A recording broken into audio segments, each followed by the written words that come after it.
Hi there, and welcome to Considering Comic Books for what's going to be really a special edition of the podcast. We haven't been around for a while, but that's because we've been very busy doing I've been very busy doing some other stuff, and I've been lucky enough to have some fantastic collaborators in the whole process, and we're going to tell you all about it now. You'll notice from the title, it says the Black North cast. The Black North is a special project that Steve Austin, Dave Evans, John Burdis, and myself have all been working on with the help of our good friend Aaron Flanagan, a comic book guys. So we're all very excited about this, and that in this podcast, Stephen and I decided that what we would do is we'd ask each other questions about what got us involved, sort of a novelty thing, so that it wasn't the same old bland old sort of breakdown. We thought, well, we'll do something novel, and we'll ask each other questions, about the project, so that you, the audience, can learn what it's about, basically. So, Stephen, as always, mate, a pleasure to have you. Hello, Mark. How are you? Nice to be here. It sounded like you were doing a Glenn Fabry impression there. That was really good one. Give me time. I'll be breaking it out later just for the crack. Hoping he's listening. Well, listen, a pleasure as always. It's great to have you on. We were just doing a little bit of chatting before we actually came on the podcast, a bit of shop talk and having a rant and stuff, so we got all that out of us. Banter. Yeah, banter. Yeah, so now we're ready to talk exclusively about this very exciting project that we're both going to be working on. We both are working on, and we hope more people are going to get to learn about it, get to see it. And if our goals, if everything comes to fruition and our goals are hit, then we'll be able to put this lovely piece of work out for everyone to read and enjoy. Stephen, what drew you to the old Black North project, my friend? You did. No, we discussed doing so. We met with a little bit of background. Me and Mark met at Lawgiver last year, and we got on really well. And Mark said that we'd like to do something together at some point. And we bounced some ideas around. We had a couple of other ideas earlier in the year, but then Mark came up with Black North, so you came up with Black North, and really gripped me. I love it. Dark, witty, grown up. Sci-fi thriller. It was right up my street. Strong characters, and couldn't resist. So here we are. Well, here we are, and what a bit more I guess background about Black North. Well, first off, that was my first question to you, mate. Can you describe what is Black North? Okay, well, a bit of background information, I guess, about it. Well, first off, I guess I love, like you, we've had this discussion.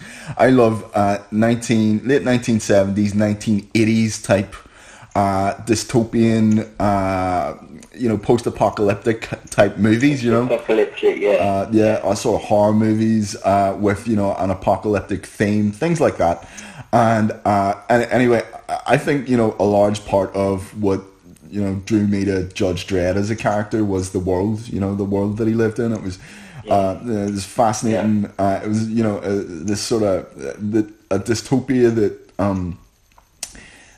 took things to the nth degree. It was like crime or justice was dispensed by on the spot officers who it was all very totalitarian, and that sort of stuff fascinates me. And two of my favorite movies, and I always talk about this, so I hope people aren't sick of me talking about it. It's Mad Max 2: The Road Warrior and Escape from New York, right? And what I loved about them was they both had really interesting central protagonists, but also I loved the world. I love this broken shell of a world and how humanity responded to it. And I think, that's why people love zombie, apocalypses and stuff like that, because it pushes people into that uncomfortable area of, there's no technology, Yeah, that was one of the reasons, part of the reason this appealed to me so much, because it is quite dark, and there's elements of humour in there. You can put elements of humour into anything, but yeah, that was what made it for me. It just feels dark and and gritty, really gritty. Yeah, well, thank you. I mean, just to elaborate on that a bit, Stephen, whenever I mentioned what it was, we talked about what it was, and I'd sent over character profiles and sort of a world map to Stephen, and he got back to me with some preliminary sketches and stuff, and I can't wait for you, the reader, to see them, because his realization of my ideas were so much better than I feel my initial ideas.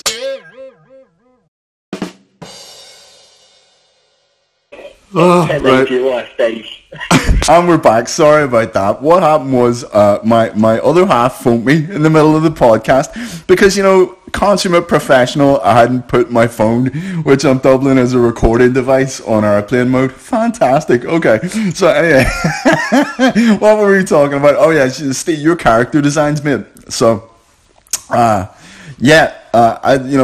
full realization of them, I really can't wait for people to see what you've done there, because it looks stunning, and I had especially the vehicles designs and things like that. A lot of it put me in mind of sort of the Mad Max type buggies and things like Thanks.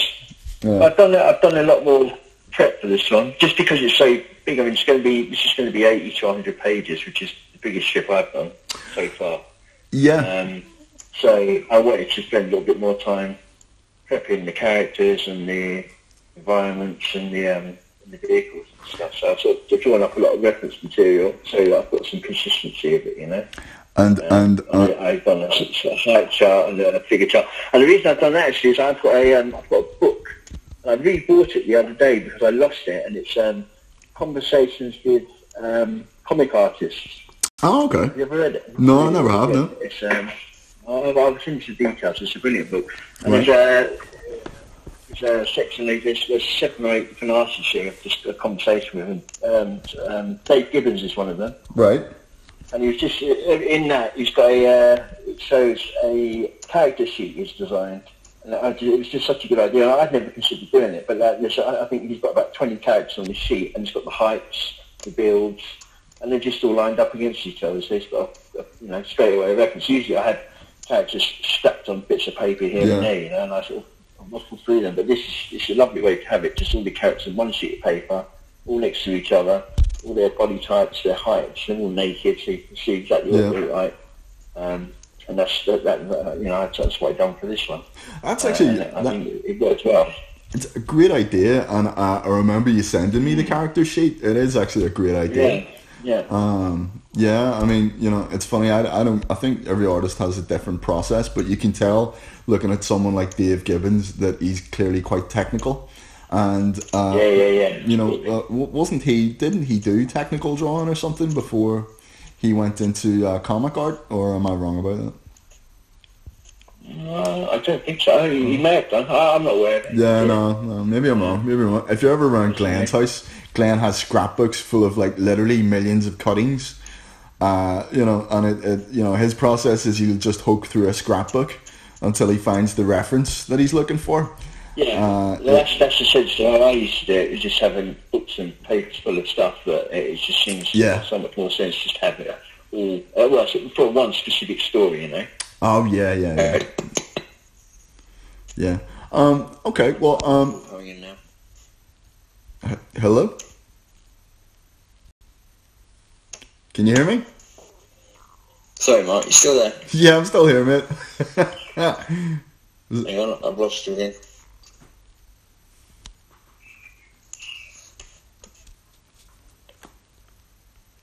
Hang on. Yep.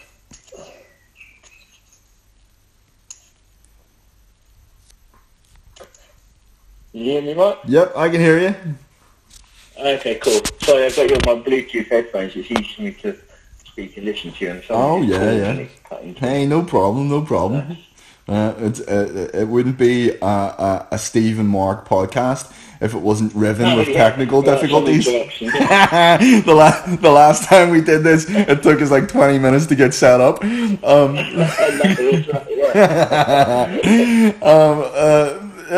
What was it? Oh yeah, expanding more on a bit more background for Black North. I guess I said that people were the idea sort of came from it has it's like a love letter to those post-apocalyptic dystopian movies of the sort of late 70s 80s.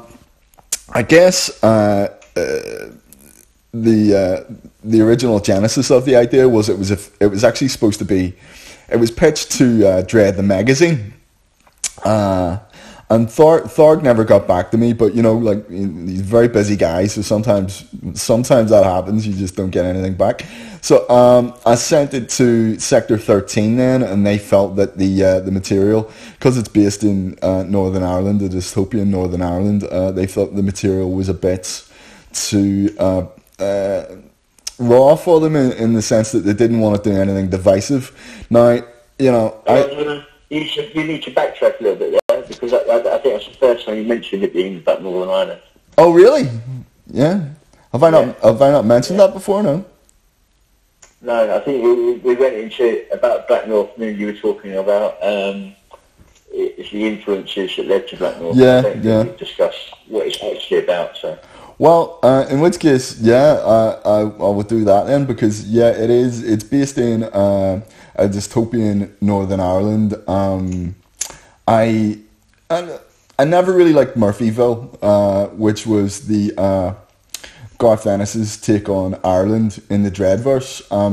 I thought it was a bit too, how would you say, parochial. They had this sort of Judge Joyce. I mean, Mike Carroll's done some great work trying to undo that damage, but I always thought it was a bit too much of a parody, and I didn't enjoy it. And I'm not said I love Garth Ennis and Steve Dillon's work. It's just that one piece I never liked it.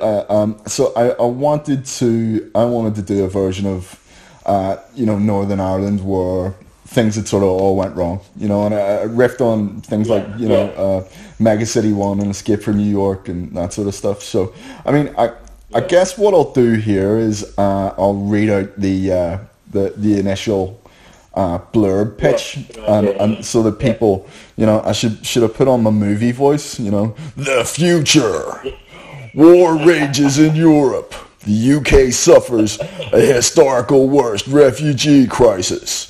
Northern Ireland is an organised crime state, a black economy sealed off by border wall and left to the gangs.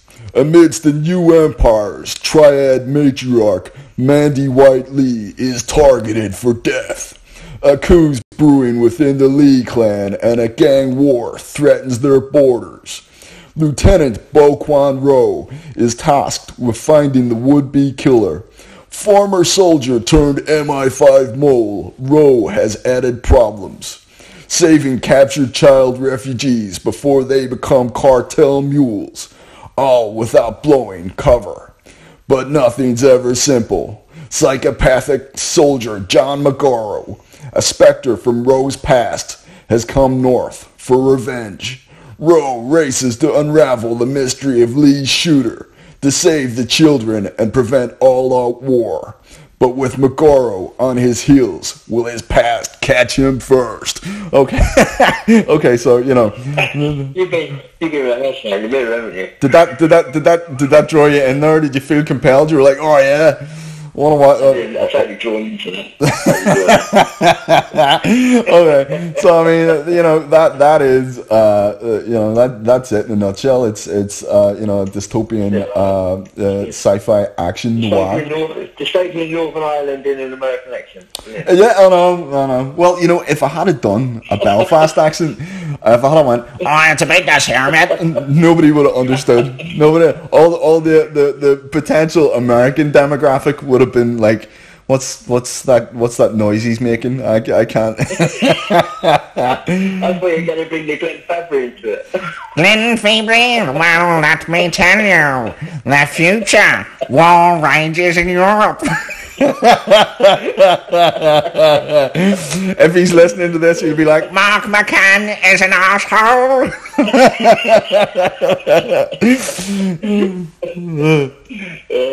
Oh yeah. Very good. Yeah, and that's what I read. And that is what gripped me. But I didn't read it in that accent. Yeah. How would you? Because I mean, we've spoken about this, haven't we? We've discussed the fact that it's about doing something, or giving something back to the fans, essentially. Yeah. That we are fans of 2000 AD, and maybe just, hitting some points that maybe a lot of the stories don't hit now, or at the moment in the mainstream. Yeah. No, you're absolutely right. And what would you say as the writer? How does Black North differ from other sci-fi strips that are out there at the moment?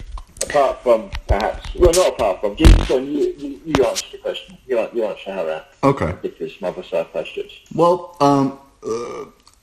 I guess some of the best sci-fi, some of my favorite sci-fi and horror movies and things. I always talk about George A. Romero's horrors had a political undertone. They were making a social commentary, but you could also enjoy them as a horror movie. Yeah, it's just you could say it's a zombie flick, but Night of the Living Dead, I would contend, is about racism. Dawn of the Dead is about commercialism/consumerism. And Day of the Dead is about the military-industrial complex, right? That's how I chose to deconstruct them. But at the same time, they're just they're a horror movie. They're about zombies, And so what I always found that in modern sci-fi, I find the writers. Now this is maybe just me, I don't know, but I find the writers can be a bit heavy-handed in sending home their particular message. I wanted to write something that was subversive in the same vein as the stuff that I grew up on, and so you can come along and enjoy it as an action noir, set in a sci-fi landscape, or you can look at in this case it'll be the philosophical undertones of what I'm exploring, and that is it was something that I'd read about a while back, and it is that people actually thrive under conflict, and also that there is a certain type of dark part of humanity that we just can't shake. It just won't let us move on. And in the case of our central protagonist, Bo Kwan Ro, I want to portray that struggle. It's something that him and his antagonist, John Magoro, that they share a camaraderie and a kinship of sorts, but Magoro is the dark half of Ro's personality manifest, and the yin and the yang. Yeah, and I wanted to explore, the politics of how the crime empires work, and that there's in a lot of instances there's bad people doing good things and good people doing bad things, and it's never just as black and white as you like to think. There's a lot of nuance to life, and now I don't know, maybe it's just the stuff I'm reading now. I find it can be a bit heavy-handed in your face, and it tells you what to think, whereas I want the reader to learn how to think. I want the reader to be invested in the characters. Also, love the action, love all the sort of super violence and stuff like that. But at the end of it, I want them to go, how did I feel about that? So the social commentary also goes deeper, doesn't it? Because I know you mentioned before that, obviously it's full of crime syndicates. It's based around crime syndicates. yeah. And I think we were discussing before the fact that there is quite a heavy criminal underbelly within Northern Ireland, even following the Troubles. Oh yeah. Well, it's interesting because I think everywhere has its crime. I guess my understanding of the crime here is what makes it sort of has drawn my attention anyway is because there was paramilitarism here for so long. It forced the police to use a different tactic because you had cops who didn't want to get car bombed or shot or have their families shot, and so whenever the Good Friday Agreement was signed, a lot of people who were in jail, a lot of psychopaths who were in jail under political prisoner status were let out. And these guys had killed a lot of people. I mean, I remember doing I used to be a nightclub bouncer, and I was doing the door one night, and a known sort of criminal kingpin was he used to come in quite regularly. And this guy, and this is a fascinating thing, everyone sort of thinks, I would know a bad person if I saw one. But here's the reality, that guy was an absolute gentleman, right? And he would be incredibly nice to you. He would tip. He would, the vestiges of kindness were all there, but he had more bodies in the ground. Do you know what I mean? Now there's some people who... I've had similar experiences. I used to work, I'm from London originally, I used to do years ago as well. Yeah. And it was the same, you end up meeting lots of big names on the mob scene. Yeah. And I had the same experience. You just they're just the nicest people. I guess because they've got nothing to prove. They're top dogs. They've got nothing to prove at all. And obviously there's an element of you need even if you're top of the game in the criminal underworld, you still need to have some business sense about you, so people skills about you as well. Oh yeah, well, and they obviously do. Well, I imagine if you were in competition with them, or if they had to make an example out of you, it'd be a different matter, you'd be dealing with. But again, this comes back to the whole. I mean, don't get me wrong. I've met people who are straight up psychopaths, and you can tell straight away. They're just nuts.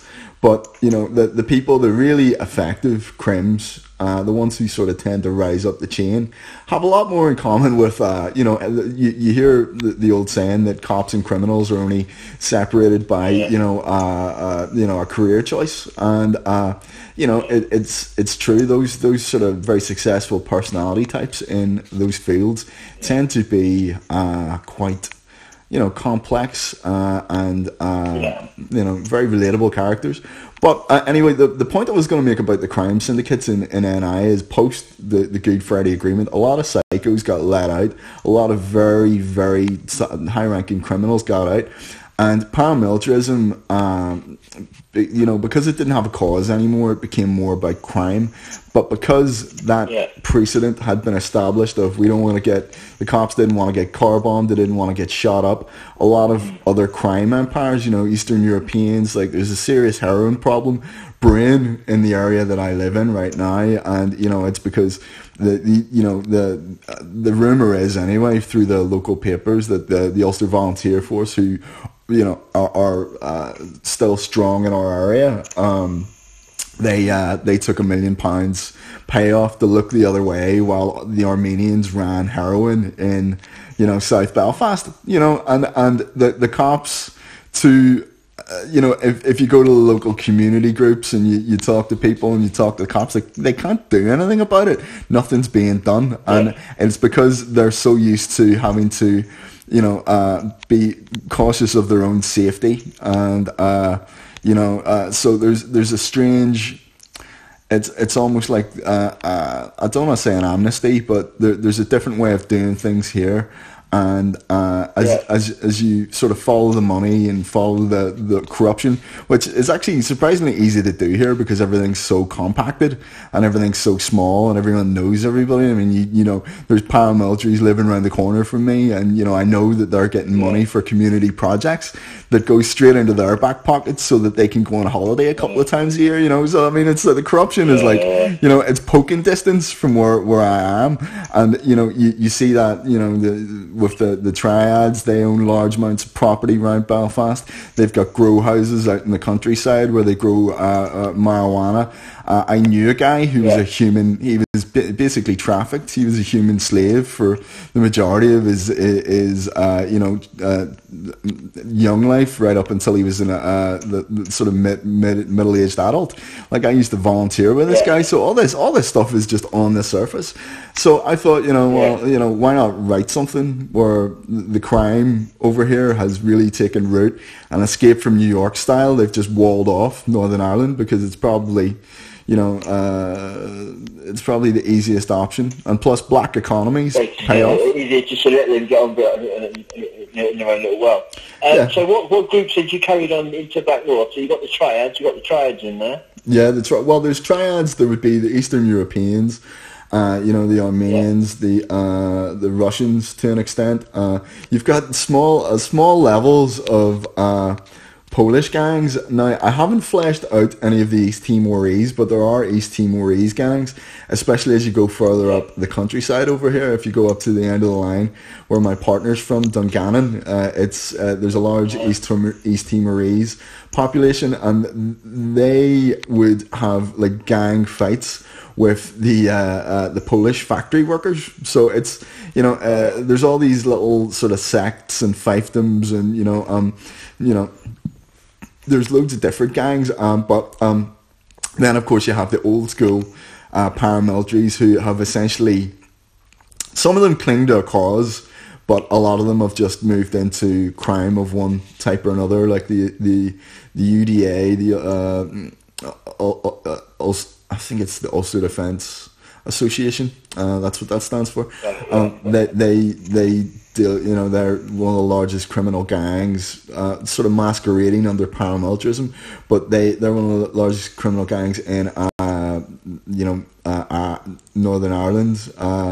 They're in touch with the mob down south, who, you know, again are big into drugs, and they, you know, it's all about shifting drugs, prostitution. You know, if you go into the Eastern Europeans, they tend to people traffic, prostitution, you know, massive amounts of drugs. It's, you know, it's all there, and it's all happening in this tiny little patch of land. You know, to the point where, you know, you could walk into a coffee shop and a heroin deal could be happening on the table beside you. You know, so. It's So we've got all of that in Black North. So we've got all those elements in Black North, and then as you mentioned before, we've got Roe, who's the main protagonist. So what's his role in the story? Well, Roe is I would say he's a typical anti-hero in a lot of ways, but what I've tried to do is, so I mean, he's an anti-hero, but he's also the investigator. So he is the he's a Sam Spade type character in a way, but except he's a soldier, you know, and so his role is to get to the bottom of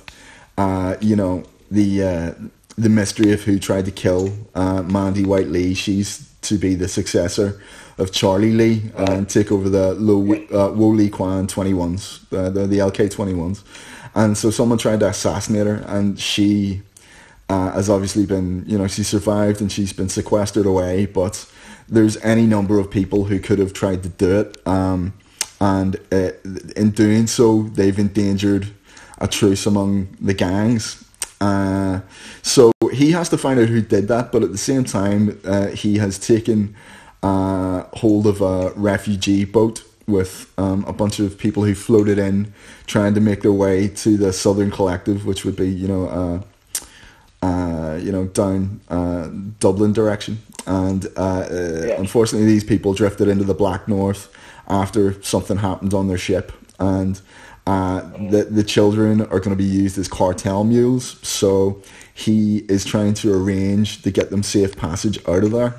Otherwise, these kids are gonna, they will not survive. They won't have lives worth living. And at the same time, just to up the stakes even more, a guy that was U.S. Special Forces in Europe and served alongside Rowe, a character called John McGorrow. Rowe had to put him down. He shot him after he found out that McGorrow was a psychopath and was, essentially, he was taking out his sick fantasies on people who were affiliated with the enemy element in Europe. He was taking advantage of his position. Yeah. So he did, and Rowe eventually worked out it was him and shot him. But the thing is, Rowe shot him in the head, but McGorrow survived, and it's been suspected that he was dead. But now he's showed up in the north, and He's just pissed off. Yeah, well, he's the worst. He is the worst in the sense that if you can imagine a character like he's very similar to the Punisher in a lot of respects, except the Punisher, if he decided that you can't really say that the Punisher if he decided human life was cheap. I guess the Punisher if he decided all life was cheap. So McGorrow has no compunction about who he kills. It's just something that he enjoys. And I did a lot of research on that particular character. I read, John Douglas' book, Mindhunter, and I had a very specific idea of what sort of psychopath he would be, what sort of serial killer. So he's just been a fantastic character to write because I've been able to flesh him out a lot, But yeah, I'm gonna ask you a question now, Mr. Austin, because you've been grilling me relentlessly since we started. So it's your turn. So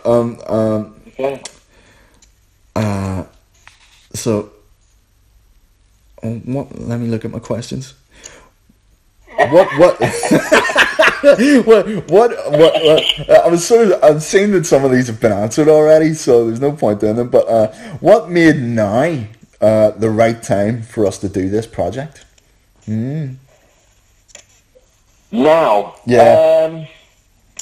well, for me, artistically, I just really want to get into something long term, a bigger project. Yeah. I want to test my metal. Yeah. And I just want to see. I mean, I feel like I've done lots of, what 2000 AD, but the sort of stories I do, most of them are three-part, and I feel I'm getting to the end of the three-part. I'm just getting into my stride, Yes. Things are starting to come together. In the end, and I think we discussed it before, I just really want to get into something bigger. And I think some of my best work will come out of it, and I want to push it and challenge myself. So for me personally, that was why now is a good time. Now is the right time for me, because I just need to. I just want to work on something bigger, longer, and more consistent. And with regards to the story, that's as we've already discussed, it's just my cup of tea really. Dark, gritty, elements of humour, strong characters. I love the characters. I love the anti-heroes. So yeah, I mean that's why now for me this was ideal. Also, just in regards as a fan, and which I touched on earlier, I just find what's out there at the moment with regards to science fiction just sort of quite run of the mill. I've seen it and heard it before, and I just found the script to be quite exciting and a bit different, Yeah. And I think it offers more. It's got more. I think I said to you when I first read the script. It sounds like it's going to be a complicated story, and potentially it could, but it doesn't read. It's not overly complicated. When I read the script initially, normally when I read the script, I have to read it 2 or 3 times. But I read the outline and thought, I'm going to have to read this 2 or 3 times. But I didn't. I got it straight away. But it's still complex, but not overly complicated. because there are lots of facets to it, lots of elements to it. Yeah, lots of layers, and the narrative is, as you just mentioned, you've got different streams running through narrative. So I'm very excited to get stuck into it. Something we should maybe mention as well, and I think we really struck. We mentioned it at the start. We really struck lucky, and that was we have Dave Evans from Future Quake involved, and he's been making edit. We initially I'd talked to him about doing lettering, and then you said, well, why not get him on as editor? And it turned out to be a fantastic decision, because I feel like he's made, in just the few pages that we've put out, we've finished so far, he's not only done a great job lettering, but his editorial, his notes to me have been fantastic, and real sort of game changers in terms of I think he improved the flow of the story. The guy's just he's just very good at his job, and it's a pleasure to work with him. And absolutely. He's got a hell of a lot of experience, Yep. Yeah, you think small person. I mean, he's been doing this for a long time, man. Yeah. He knows his stuff. He does, and the other guy is our pal, Mr. John Burdis, who Mr. Burdis, everything comes back to 2000 AD podcaster, Mr. John Burdis, who I'd sort of thought about John for a long time, because I'd heard him talking about on everything comes back to 2000 AD, about he'd say, I was reading Dread this week and the action scene was completely unrealistic, and and I thought, well, I'm going to just get him to tell me how action scenes would play out. So I got in touch with him and said, would you mind consulting to give an authenticity? And I sent over our first action scene, because our story opens with an action scene.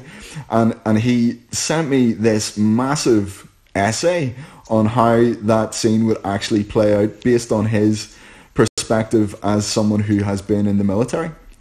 And it's interesting. Yeah, it was great, and it made me feel like I had some Andy McNabb type inside information. I was like, this is just adding layers again. I love stuff that's researched, and again, having John come in and give his expert opinion has just, for me, made this an even more sort of layered project. It gives it sort of authenticity that I hope. One thing I hoped. Did you ever watch Aliens? And you look at the level of military sort of sci-fi going on there, and the amount of research that must have been done, and you sort of take it in almost subconsciously, and you go, oh, that's just awesome. The drop ships are awesome. The APCs are awesome. And I thought, well, how cool would it be if we had that, that input to do for this, and so whenever I'm coming up with a new technology, I talked about gun turrets and stuff. I asked John, and he said, this is what you'd want, this is how it would play out, and to have that insider intel, it's definitely it's made it a real pleasure for one thing, but also I think it's something that the fans, if I was to read something like this, and it had, that detailing and, those cool things going on in it, it would definitely invest me more. So, it's, I guess you have to write something that you're going to want to read. And so having your great art, and that's the thing, you've done an absolutely smashing job bringing the world to life. So we've done the first 6 pages, haven't we? We've done the opening 6 pages. Hold on, Steve. I wasn't finished blowing smoke up your ass yet. You have to stay still longer so I can go, oh, Stephen, your character designs and your world building is simply magnificent, sir. Magnificent. But yeah, we've done the first 6 pages, and I feel like it's looking good. It's looking good, Yeah. And Okay, I've got another question, and this is directly relating to what we are just talking about. Where are you getting the inspiration for the designs of the world and the characters and things like that? Well, the world's obviously Northern Ireland, so I think, I literally was. But I have. I've been trying to find as many because I've not been to Belfast. Yeah. So I was sort of just scouring. I printed off and sketched loads of scenes that I could, sort of city schemes about. I'm trying to get a feel for the area. Yeah. And then just various usual mainly. I was looking at military outfits and military vehicles, and then just sort of sketching, upgrading them, and making them a little bit more interesting. Trying to combine Belfast with obviously an obvious interest would be Mega City 1. Yeah, I could. Yeah. And like for 2000 a year, inevitably it's going to be in there somewhere. Yeah. But I wanted to make it more specific to Belfast as well. So I've been sort of scouring the internet for pictures and sort of sketching, trying to come up with a balance, which I think I've done. No, I would agree. You have. But it feels like somebody. It doesn't feel as otherworldly as Mega City 1. Yeah. But at the same time, it's got obviously the futurist elements. I mean, when have you said it's 2080, isn't it? The story setting. Yeah. Well. Yeah. That's right, isn't it? That's it. I mean, initially this was supposed to be a magazine pitch, and. But then again, it does have. But now it's an independent. I'm aware of that when I was designing it. I didn't want it to be, now it's an independent project. Yeah. It's a standalone project. So I didn't want it to echo. The prog or to make too much. It's got to be. Its own voice. Big time. I think people who enjoy the prog and the magazine, this is exactly in their wheelhouse, though. I mean, it's. We're fans as well, don't we? As I said, it's for the fans, by the fans. For the fans, by the fans. There's going to be elements in there. Yeah, that's exactly it, man. It's a love letter. That's how I'm looking at it. It's a love letter to the genre, and it's something that I want. It's something that I personally would want to. I would never do something that I wouldn't personally read. Do you know what I mean? And for me, this is something that I would want to walk in that comic shop and go, oh, that looks amazing. And I would, I'd pick it up off the rack. Same with the art, Yeah, exactly. It's the same with the art when I'm drawing it. Because for me, it's all about the art. You can have the best story in the world, but if the art's shit, I just won't read. I just can't get into the story. I just can't read it. Yeah. So my view of it is exactly the same as yours in the sense that it's got to look good. Do you know what? Look like pick it up and go, wow, I want to read that. We're just a pair of wonderful perfectionists. Wonderful perfectionist, Steve. We're making the best product possible, in our extremely limited time between doing our other jobs, and you're minding the kids, and I'm looking after my army of cats. So we're trying to squeeze it in, and this is the thing. If the fans get behind this project, and I'm optimistic they will, and I really do hope everyone can jump in and support this. If they do, what that'll mean is basically the gloves are off and we can really get stuck into it, because then we're not sitting crapping ourselves about paying the bills as much. Yeah.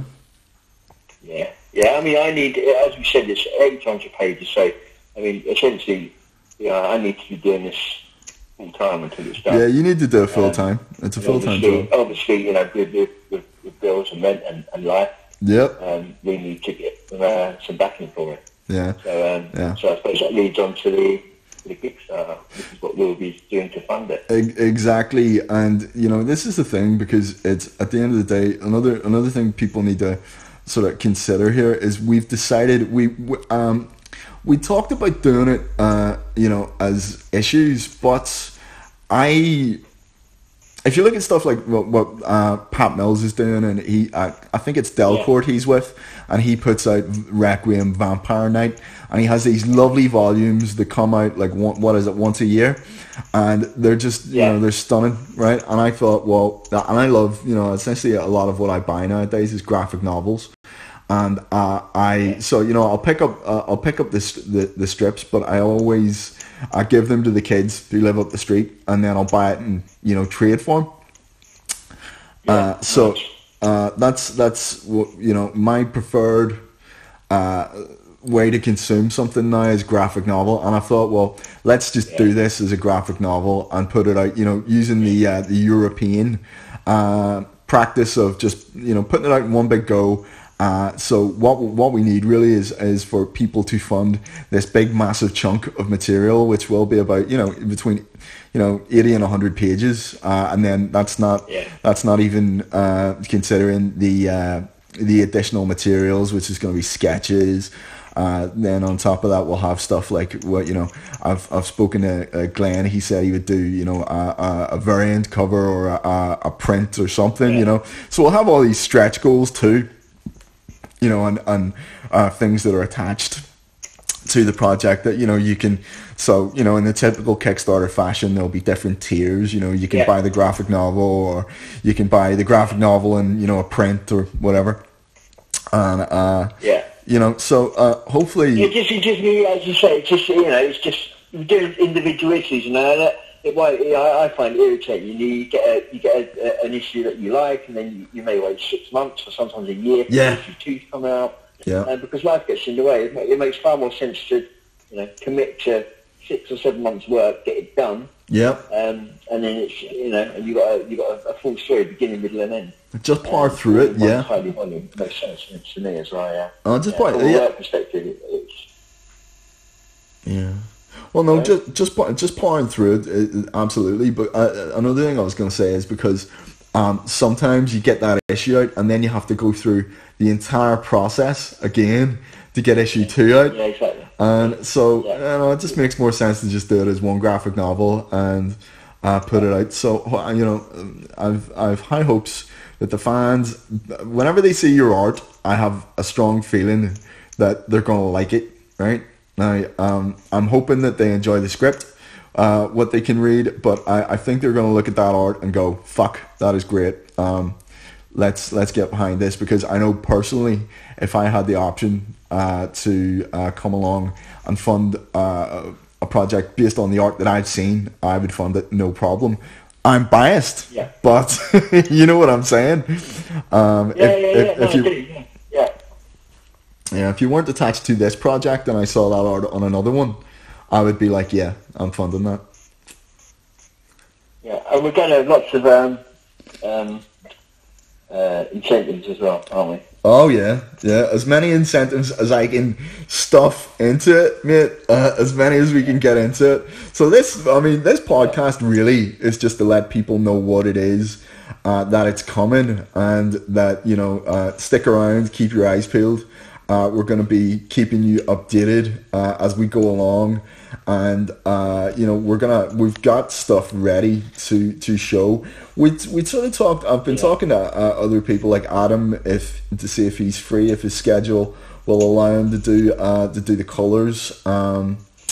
We've got other people who may come on board. Adam being Adam Brown, he's also a 2000 AD cover artist and interior artist. He's done some interiors with me, and colours Liam Sharp's work. Yeah, he colours Liam Sharp's work, so he's a very good colorist.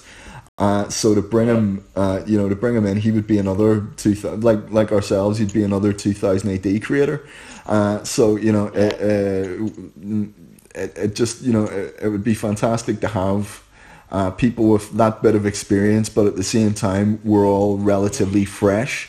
We're waiting to make our mark, and for me, definitely this project, it's a passion.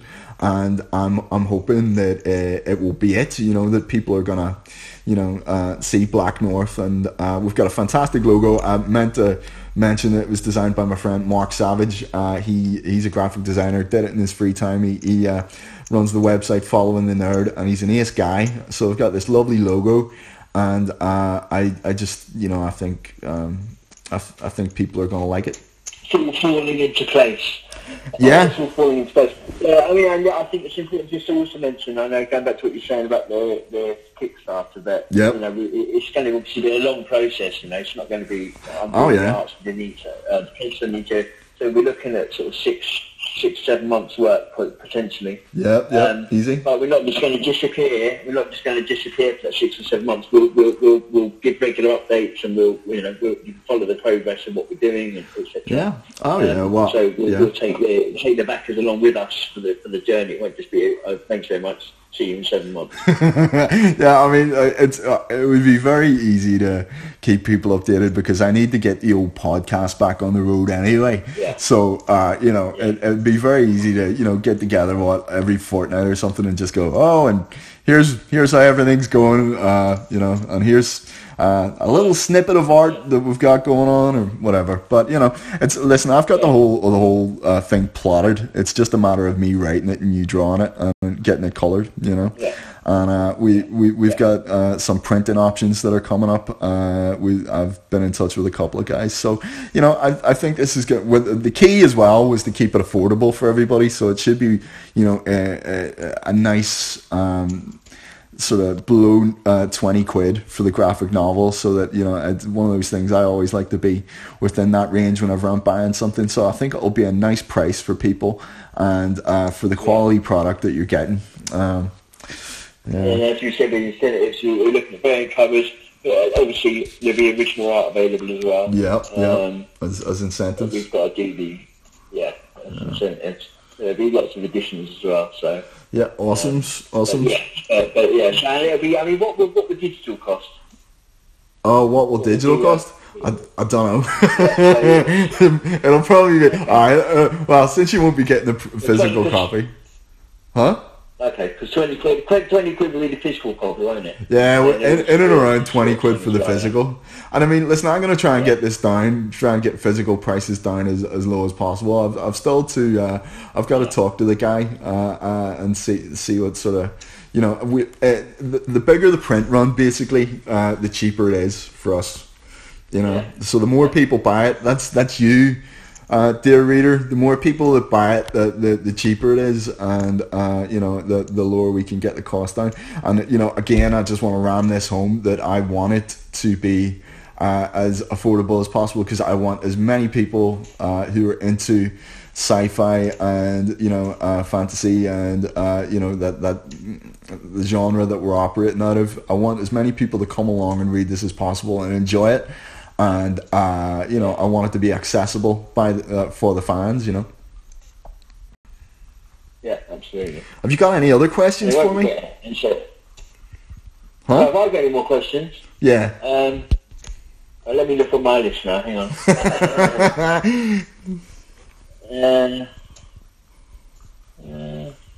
I've answered that one.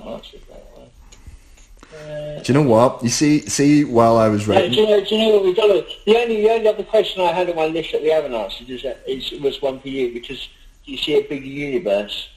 A bigger universe? Further stories.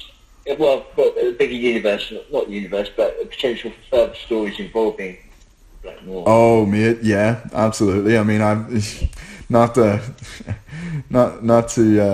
jump the gun since we haven't even got this thing out yet, but I've got ideas, and I've gone as far as to plot a couple of short stories, which could potentially, we talked about our pal David Hitchcock maybe doing a short primer or something if he's free, but there's so I've got loads of different stories, and again, it's one of the things that I want to do. I want to write this, interesting universe, but also I one of my great passions in life is philosophy, asking difficult questions about things. It's not always about getting the answers, but it's about asking those questions.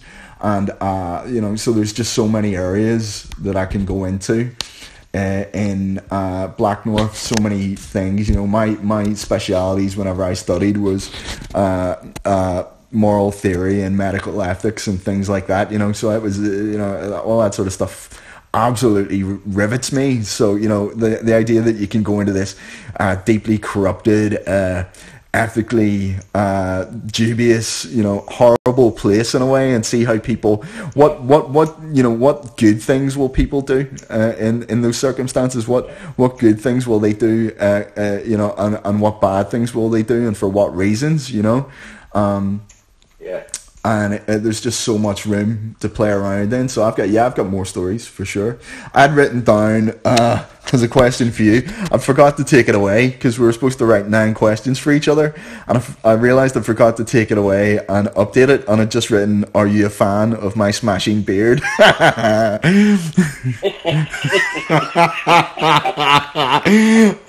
And I forgot to put a legitimate question in there. I'm looking at it now. I'm like, "Oh, Mark, you absolute twat."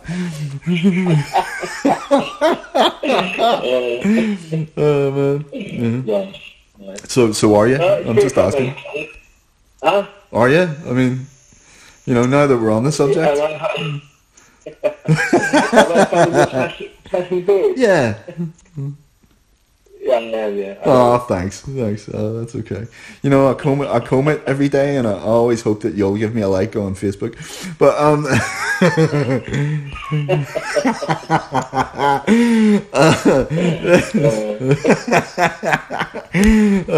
yeah. So what were we gonna say, man? I was going to say it's 3 o'clock. We got to go. Oh yeah, flip. It's overtime. Yeah. Okay. Well, here, listen. We gotta go because unfortunately we both have lives and jobs and other stuff that we gotta do. So podcasting is something we gotta cram in whenever we've got some free time. So School run. the school run, man. Well, here, listen. It's been an absolute pleasure. Yeah. No, really nice to speak to you, Mike, as always. A pleasure as always, mate. Look forward to continue working with you, mate. As long as we get the back. Yes, mate. Yes, mate. And I will send you. I'll send you through this before everybody else gets to hear it, to make sure we haven't made total tits of ourselves. And I'll get in there with the editing. But here, listen. It's been a pleasure as always, Steve. We'll be in touch soon. This has been Considering Comic Books. I've been Mark. This has been Stephen, there you go. And this has been the Black North Cast. We'll have more coming for you in the future, guys. Stay tuned, and until then, take care.